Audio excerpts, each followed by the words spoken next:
Welcome to the Successful Nonprofits Podcast. I'm your host, Dolph Goldenberg. Friends, in today's episode, we're going to be talking to Joe Mull and specifically talking about what you can do to improve your employee retention and for you to be a more loyal employer. So let me just start by asking you this question. What's the average tenure at your organization? And what percent of your team have left in the past 12 months? Now, you might be saying, Dolph, cheater, cheater. You just asked two questions, and you're right, I did. And if you're like most organizations, your average tenure is lower than you want, and your attrition rate is higher than you'd like for it to be. And I have heard from many of my friends in the nonprofit sector that this is their number one pain point. They just can't seem to recruit and keep good talent. And that's why I invited Joe Mull onto the podcast to discuss his new book, Employalty. Joe Mull is an HR professional, a consultant, a coach, and a trainer and a speaker who has written 3 books over the past 10 years. The first, Cure for the Common Leader. The second, No More Team Drama. Gosh, we probably should be talking about that book too, but we're just talking about the third, which is Employalty. Employalty is Joe's most recent book, and it is written for the organization that is facing a workforce that is both reshaping and reinventing itself like never before. That's why the subtitle of his book, How to Ignite Commitment and Keep Top Talent in the New Age of Work, is so critical to understanding what this book is about. He also hosts the Boss Better Now podcast, which is ranked as one of the top HR podcasts by the Society of Human Resource Management. Hey, Joe, welcome to the podcast. Dolph, I am so excited to be with you. And it's not just because you gave me that beautiful introduction. Thank you for that, my friend. Oh, of course, of course. Before we hit record, you and I talked about the fact that I'm a nerd and I like to read. And so obviously I had to mention all 3 of your books. I noted, though, that your books come out at almost 4-year intervals. So Cure for the Common Leader came out in 2014. No More Team Drama in 2018. And Employalty hit bookstores in 2023. 5 years, but okay, we'll assume pandemic lag. But my gut tells me that you did not say, it's been 3 years. It's time for me to write another book. There was more of a purpose to it than that. Right. And it's a great observation. And maybe it's because it takes me that long to uncurl from the fetal position after what it takes to write the book, because I'm just not one of those folks that cranks out a book easily. It's, for some reason, it's a very arduous and painful process to me.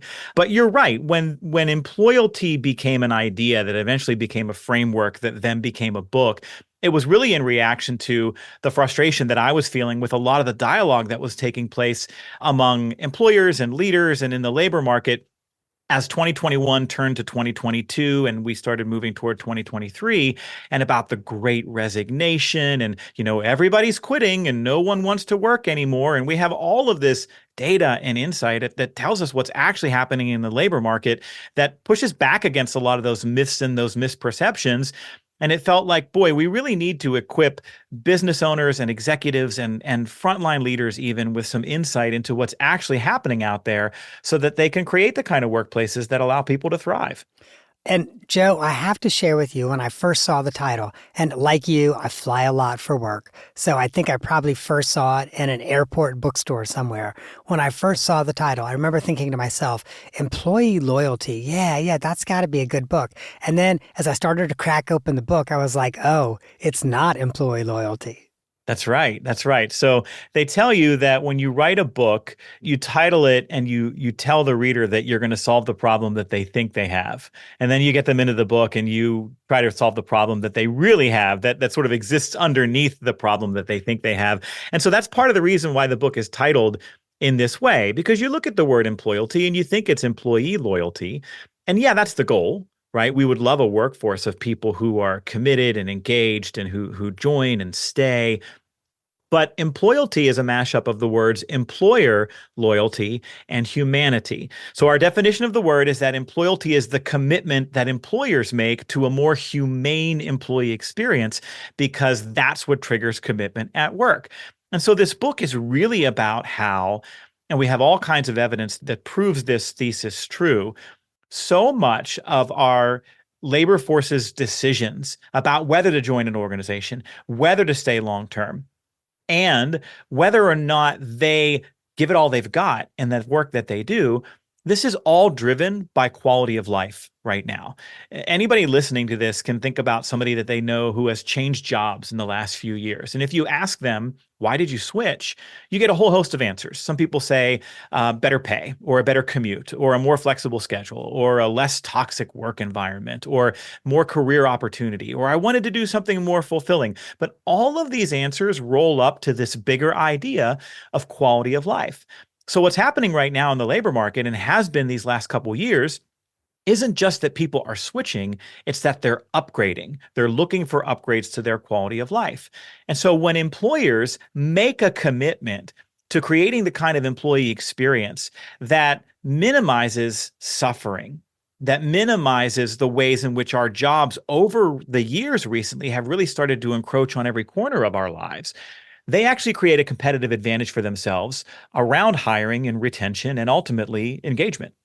And early when you were just talking about this, you mentioned humanity. And I know in your book, you also talk about rehumanizing the workplace. Yeah. So we know that underneath all of these sort of decisions about changing jobs in pursuit of better quality of life are years of systems and experiences that workers across industries have had, where they've been treated like a commodity, where they've been treated as an asset to be leveraged, not necessarily fully formed human beings who have lives outside of work. And in the book, we wrote extensively about a number of systems and practices that we've just come to accept in the workplace as how you do business that are actually dehumanizing, right? They treat us as less than human. Let me give you a couple examples, if that's okay. So in the retail and restaurant sectors, for example, we know that a lot of workers don't get next week's schedule until the end of this week. That's dehumanizing. How am I supposed to have a life outside of work, be a parent, volunteer for coaching soccer, or be the primary caregiver to an elderly parent if I don't know when I'm working? We have systems where people are promised a certain number of hours and a certain level of pay, and then they get into the job and they don't get it. We see systems where certain employees are expected to stand all day or have to ask to take a break. And many of these systems are reserved for the lowest wage earners among us. You know, you wouldn't imagine asking an accountant to stand all day while they do their work or to ask permission to use the bathroom. So for years, we've just seen a whole host of systems and protocols and practices that leverage employees as a commodity, not necessarily as a human being with a life outside of work. And so people are fed up. They've said, I'm burned out, I'm overworked, I'm underpaid, I'm stressed out. I want to recalibrate the way in which work fits into my life. And that's driving so much of what's happening in the labor market today. I will share with you, you mentioned like, okay, we would not ask an accountant to stand all day long. It's interesting. I have a friend who just retired, who was the CFO of about a $15 million nonprofit, and he actually felt the reverse. I remember he said to me 2 or 3 years before he retired, he said, I feel like I have to ask permission to get up and walk around the outside of the building, which is also dehumanizing. You know, like I agree with you. I think it impacts those that make the least the most. I agree. But I actually think we see this dehumanization throughout the organization, whether we're talking, you know, lower paid hourly workers or higher paid exempt salaried employees. And there's a certain aspect of do what it takes to get the job done and don't complain. And so we associate in some corners these dehumanizing practices with work ethic, right? That if I'm not willing to embrace them and do what it takes, then that means I'm lazy, or that means that I just don't want it bad enough. And so we create this sort of culture of workaholism that ends up driving people out the door. I do a lot of work in healthcare, and the number of conversations I've had over the last 2 years about the role of physicians and how they're changing in healthcare are really too many to count. I just had a conversation with a chief medical officer who said to me in advance of me coming in and keynoting their annual leadership development symposium, he said, I just don't understand our physicians today. No one wants to build or grow a practice anymore. They all just want to work 8 to 4:30. What's wrong with these people? And I said to him, "Do you want me to answer honestly?" And he said, "Yes." I said, "Well, what's wrong with them is they don't just want to be physicians. They want to be parents. They want to be volunteers. They want to run marathons. They want to, they want to have a life that is not entirely about their professional vocation." And they recognized, especially in the healthcare world, that burnout is so real that if you don't set those healthy boundaries, you're going to be victimized by it eventually. I will share with you, and I feel confident I've shared this before on the podcast. Over the last few years, I've loved it when my colleagues or clients come to me and they say, Dolph, the young people entering the workforce today, they're not like us. When we got into the workforce, we were misclassified as exempt and we worked 50, 55 hours a week and we sucked it up and we just did it. And these young people today, they don't want to do it. I always smile like I'm smiling at you right now. And I'm like, yeah, we're dumber than they are. Like, thank God they're smart enough to set boundaries and say, no, I'm not willing to be taken advantage of like that. I want to work with good boundaries. Well, and think about anybody who's listening. So I'm 47 years old, right? I've got 3 kids. I'm in the middle of raising them. I've got nieces and nephews.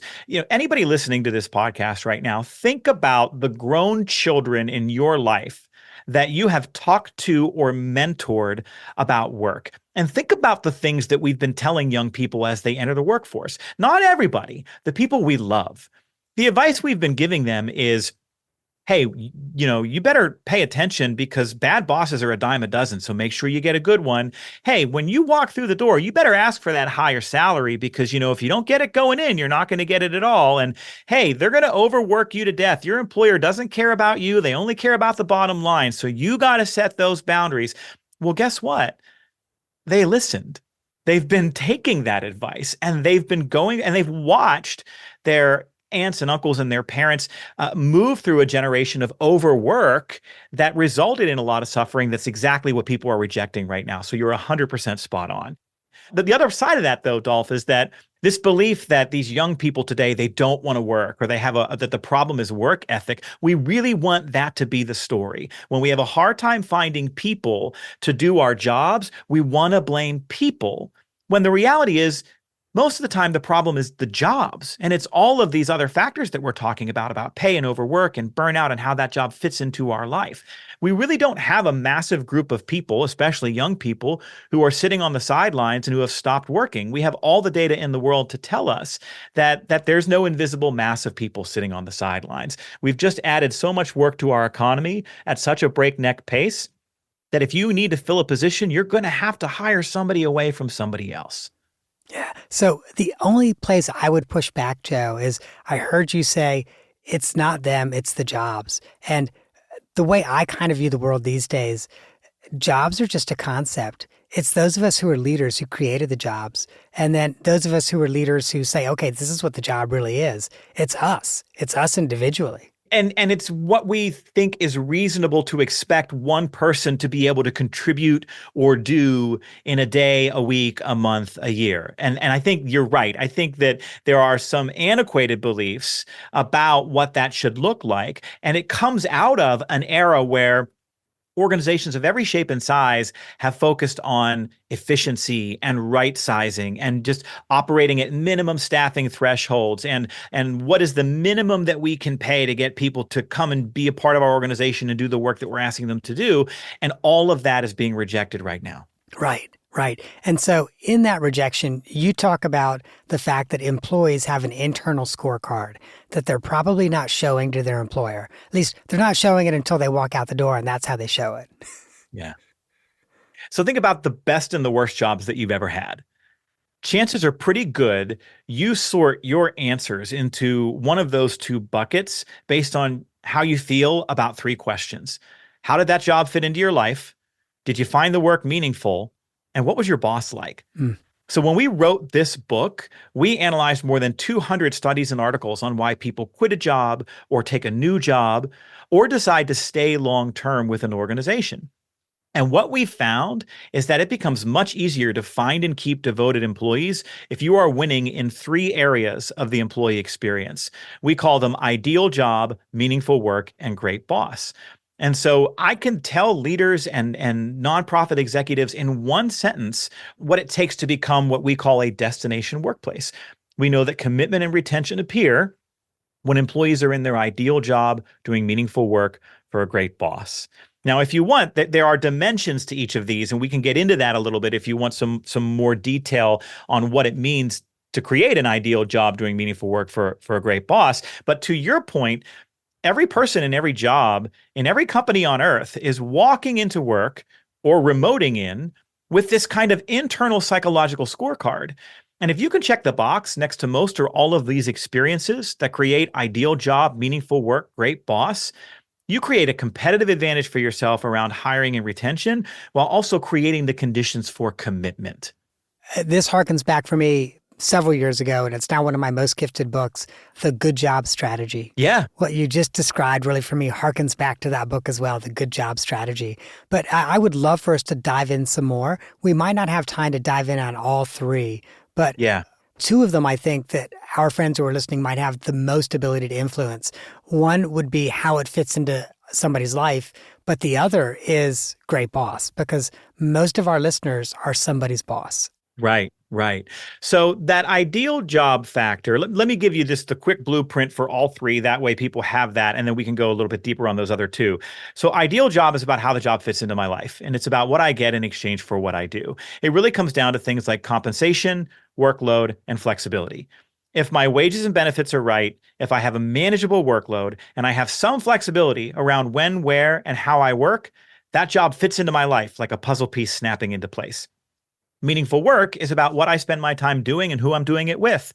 When that work has purpose, when I get to use my strengths, and when I experience belonging, I move from I have to do this to I want to do this. That's what makes the work meaningful.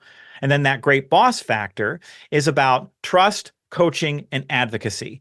If my boss grants me trust and earns my trust, if they coach me and they advocate for me, they act in my best interests, then I have a really strong relationship with that person, and that accelerates my commitment to the work. In the world in which many of your podcast listeners are in, we've long sort of operated with this idea that, well, hey, if you choose to work in nonprofits, you choose a life of poverty and service to a cause. You're never going to earn significant wages. You're never going to build wealth. And that's just what you do in order to be of service in the world or in whatever sector you're in. And that gets in our way sometimes, obviously. One of my favorite stories in this book is of a nonprofit based out of Seattle that raised the minimum salary floor for all of their employees to $70,000 a year, because they recognized that they were actually perpetuating the material conditions that they were trying to raise people out of with their work. And they worked with their board and with local donors and looked at revenue streams, and they said, it's going to be really tough, but we believe if we do this, the results that follow will actually grow the organization in such a way that we can do it. We can meet this salary floor.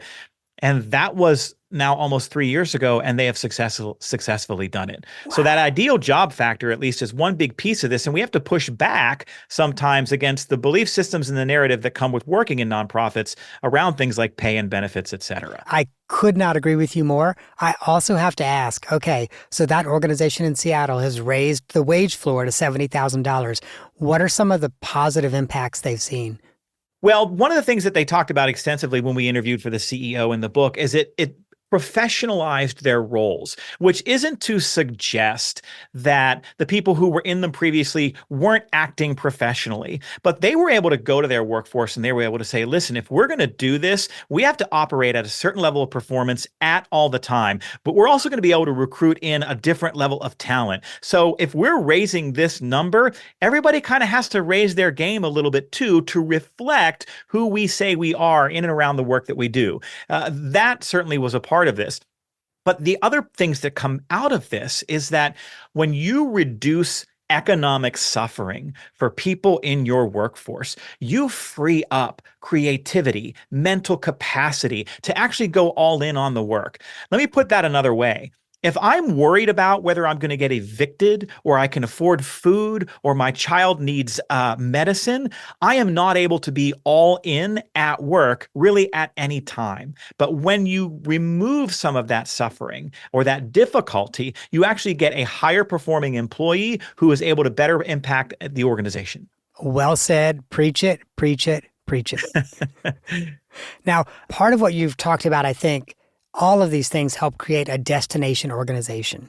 And if you can talk about your concept of that destination organization. Yeah. A destination workplace is one where people want to join, where they stay, and where they care and try. And so there's really two sides of this. There's the recruitment and retention piece, and then there's the commitment piece. And, I tend to be one of these people that nerds out around a lot of the social science research around employee engagement and what activates people at work. And so full disclosure, I tend to use the word commitment synonymously with this idea of employee engagement, that there's an emotional and psychological commitment that we have to our work.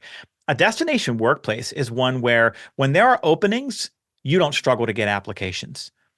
When people join the organization, they look around and they say, man, I'm getting everything I need to want to be a part of this and what we're doing here. Let's go. And their effort goes up and their commitment goes up. And then every metric we care about in the organization goes up because we've got a committed workforce.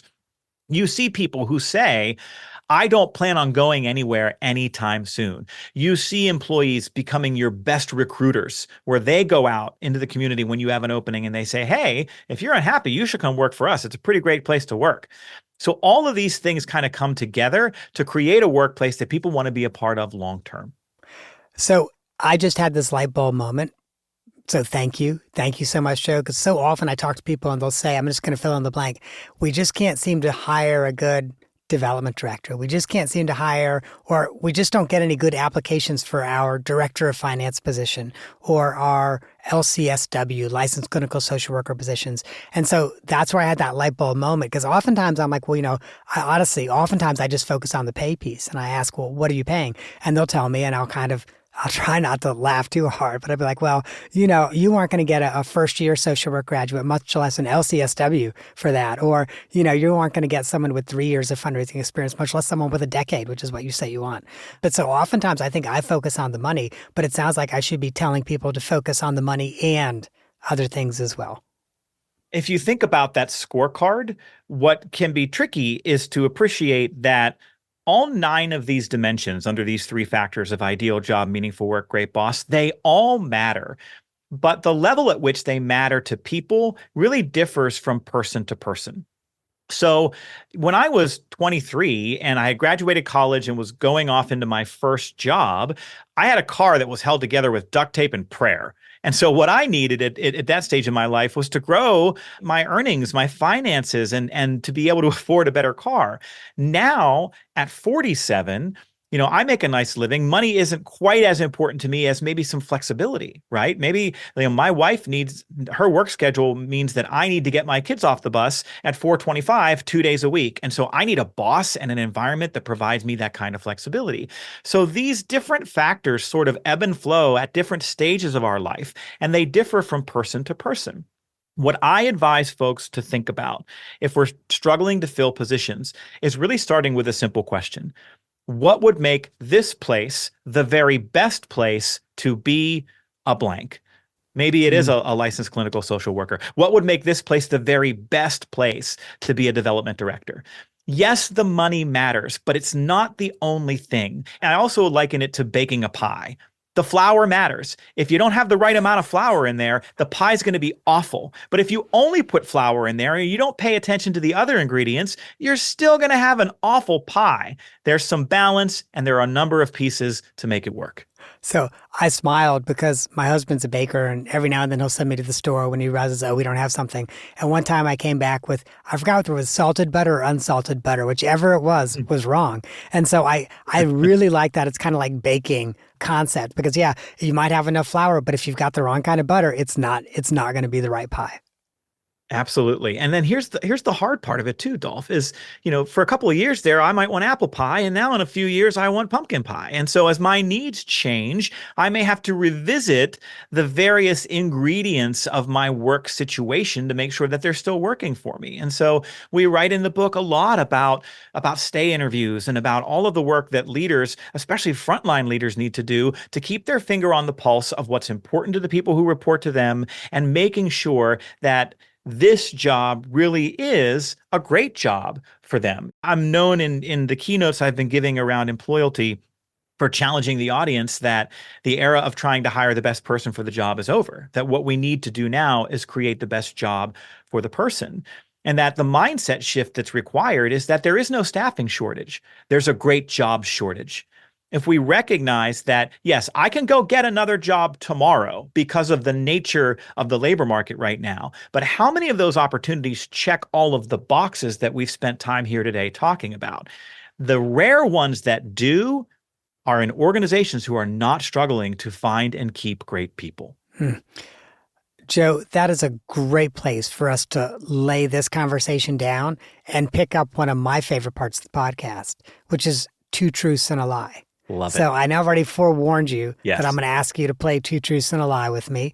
So if you would please share with me three things about yourself, and I'm going to try to guess which one is the lie. You got it. I had, prior to my work in HR for many years, I worked for a few years in student affairs and higher education. So I am an old two truths and a lie pro. So here we go. Three statements. First, I was born on a top secret military base overseas. Second, I have sung on stage at Carnegie Hall in New York City. Third, my first car was a 1987 Trans Am with a gold eagle on the hood. Okay, so I'm going to do some quick math here. Okay. So you told me you're 47. Mm-hmm. Okay, I'm 53 this year. So 47, that means you're born about 76 or so. 77, yeah, early So, okay, 77. 77. Good math, good math. Okay. So you had been 21 when you got that car, and that was your first car. Unless it was used. True. But I'm going to do some more math. That was a 1987. Yeah, it would have to be. It would have to be used. This is true. This is absolutely true. I'm doing some more math. 77 plus 19 plus 21. Okay, yeah, it would definitely have to be used. I think that's 98. Oh, goodness, this is hard. All three of them honestly seem plausible, and you say them with such absolute believability. I love it. I never want to play. That's the trick, right? If for anybody listening who's going to play two truths and a lie, it is entirely about being able to deliver each sentence with no pauses, no hiccups, like it's 100% fact. And I don't disagree with you on that. And you did that really well. I never, ever want to play poker with you. But I am going to say out of all of those, I'm going to guess you were not born on a top secret military base overseas, but I want to hear about all two of them that are true. But tell me, is that the lie? That was a truth. No. Yeah, Okay. My dad was in the service and was stationed in Frankfurt, Germany, and my mom was over there with him, very pregnant. And when she went into labor, they didn't have time to get to the local army or the local hospital. So my dad took her to the army hospital, and I was born there. So that's a truth. Super cool. Okay. So then which of those two is the lie? Is it the Trans Am or singing at Carnegie Hall? The lie is the Trans Am. Okay. My first car was like a 1990 Dodge Shadow. It was supposed to be 4 cylinders. I think it only had one. It did not go uphill, which doesn't work well when you live in Western Pennsylvania. It's not a Trans Am. But I have sung on stage at Carnegie Hall in New York City. I did a lot in theater and music and performing in high school and college, and I was a part of an ensemble group that got to do that. Okay, you can't tell me that and not tell me what ensemble group and your time on Carnegie Hall stage. Like my time in terms of the year? Yeah, well, so what was the name of the group? And Okay. were you all soloing? Were you a part of a something bigger? What was going Good on? question. Yeah. So that particular experience was a high school all-star choir that was assembled from groups in Ohio and Western Pennsylvania. And so like 17 of us from my school district bussed up to New York City and joined in a 300-person student choir to perform selections from Mozart's Requiem on stage at Carnegie Hall. It was really amazing. Wow, Mozart's Requiem. That's a mature content for a high school group. Wow. Yeah. Yeah. And if anybody listening to this doesn't know what that is, if you've ever seen the movie Amadeus, the Oscar-winning film from a number of years ago, the piece that he's writing at the end is Mozart's Requiem. Wow. Awesome. Well, Joe, you stumped me. And by the way, I say this all the time. I'm terrible at this game, but I enjoy it so much. I really It is do. fun. 100%. So Joe, thank you so much for joining me. Before I let you go, let me just make sure that all of my friends who are listening know ways that they can reach you. So first of all, the first one's pretty simple. You can go to Joe's website. That's joemull.com. You can actually see some videos of Joe giving keynotes. You can learn more about speaking. There's also some free resources there. Additionally, in the show notes, and by the way, we're now putting the show notes in your phone. You don't have to go anywhere else for them. You can just scroll down in your phone. But if you want to, you can go to successfulnonprofits.com for the show notes. But in the show notes, we are going to link to Joe's podcast, Boss Better Now, as well as Joe's YouTube channel and LinkedIn page. You can always reach Joe at any of those sites. Hey, Joe, once again, thank you so much for coming on the podcast. This was a lot of fun. Thank you for the invite. All right, friends, if this episode gave you something good, gave you something that's going to help you be a better boss, help your organization become a destination nonprofit for employees, there are 2 other episodes I want you to consider downloading and listening to. One is episode 284, Attracting Great Development Staff Even When You Can't Pay High Salaries. And the second is episode 314, Build Stronger Teams and Team Members with John Augusto. And friends, I also want to share with you that one of our listeners reached out and said, Dolph, I love that you always suggest 2 episodes at the end, but you actually don't put the number of any episodes anywhere. So it's really hard for us then to go back to episode 284. This is why, once again, we're now putting the show notes right there on your phone. So if you scroll down, you can just click on either of those 2 episodes or both of them if you want to listen to both of them, and they're going to pop right up in whatever stream you're using. That, my friend, is our episode for the week. I hope that you have gained some insight to help you and your nonprofit thrive. And I really would never do this, except the lawyers tell me that I have to shut down the podcast if I don't. So here's the legal disclaimer. Okay, lawyers, you can be happy now. I'm not an accountant, nor am I an attorney. And neither I nor the consulting practice provide tax, legal, or accounting advice. I don't even think we talked about tax, legal, or accounting today. Nevertheless, this podcast is for informational purposes only. And you know what that means, right? You should not rely on it for legal, tax, or accounting advice. If that is what you need, please find a licensed, qualified professional. Do not go on blogs. Do not go on podcasts. Do not ask the person who you just happen to be sharing a subway car with for legal advice. Find a licensed professional in your area and get the advice that you need.